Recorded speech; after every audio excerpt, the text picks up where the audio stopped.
ಹೇಳಿ ನೋಡಿ, ಇದು ದೇವಿದೆ ಬಳೆ, ದೇವಿ ಬಳೆನೇ ಇದು. ಎಂಥ ಕೆಲಸ ಮಾಡಿದ್ಯಾ ಗೊತ್ತಮ್ಮ ನೀನು? ಇಷ್ಟು ವರ್ಷ ಯಾರ ಕೈಲಿ ಹುಡುಕಕ್ಕಾಗದೇ ಇರೋಂಥ ಬಳೆನ ನೀನು ಹುಡುಕಿದೀಯ. ನಿನ್ನ ಬಗ್ಗೆ ನಿಜವಾಗ್ಲೂ ಹೆಮ್ಮೆ ಇದೆ ಕಣಮ್ಮ. ಹೈರೇ, ಇದು ದೇವಿ ಬಳೆ ನೋಡಿ. ತಾಯಿ, ನಿನ್ನ ಅನುಗ್ರಹ ದುರ್ಗಿ ಮೇಲಿದೆ ಅನ್ನೋದನ್ನ ಸಾಬೀತುಪಡಿಸ್ಬಿಟ್ಟೆ ಕಣಮ್ಮ.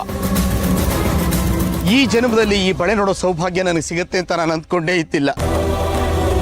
ಸದ್ಯ ಇವಾಗ ಬಳೆ ಸಿಕ್ಕಿದೆ, ನಿನ್ ಗೆಜ್ಜೆ ಒಂದು ಸಿಕ್ಬಿಟ್ರೆ ಎಲ್ಲ ಸರಿ ಹೋಗುತ್ತೆ, ಎಲ್ಲ ಸರಿ ಹೋಗುತ್ತೆ. ಬಳೆ ಹುಡ್ಕೋಕ್ ಹೋದಳು ಕೈ ಗಾಯನೂ ಮಾಡ್ಕೊಂಡ್ ಬಂದಿದ್ಯಾ,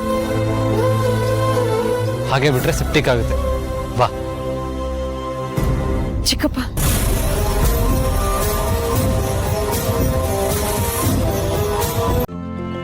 ಇಂದೇ ಡೌನ್ಲೋಡ್ ಮಾಡಿ ಮತ್ತು ನಿಮ್ಮ ನೆಚ್ಚಿನ ಶೋಗಳನ್ನು ಆನಂದಿಸಿ.